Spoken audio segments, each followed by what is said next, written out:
Senario. Senario.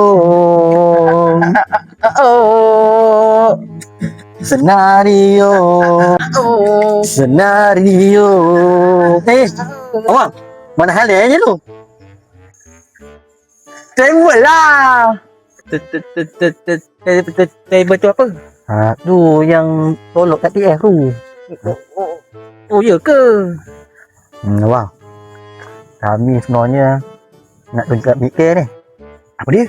Nah, ni apa dia? Ish, nak buat apa kata dengan pena ni? Kami nak ekor. Ekor?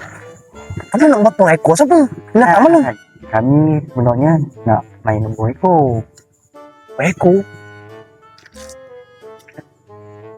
Tu? Oh, ekor. Jackpot. Ya. Nah. Nah. Ini nombor 444. Orang Cina kata 44 ni nombor mati. Tak lah. Takut kejap lagi dapat tu. Ya, tak gitu. Dia aku ambil lah. Jom bang. Baik. Jom. Tarik kaki je lah. Alah.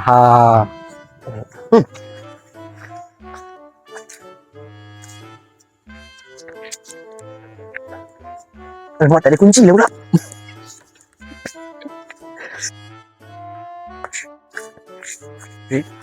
Ha. Ini lah hotel dia. Mana? Sana. Sana.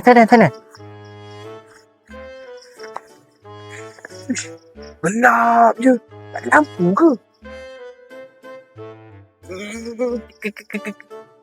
Ke malam. Betul ke mana ada lampu? Oh, tak lampu ya. Oh, kan cakap dah. Sejak bila pula pokok ni ada mulut? Kalau ada mulut dia mesti besar. Bukan lah. Dia nak bagi nombor ekor tu. Ekor? Benar awak ni? Kosong?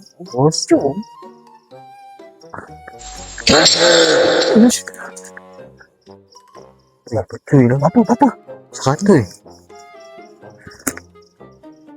Aduh.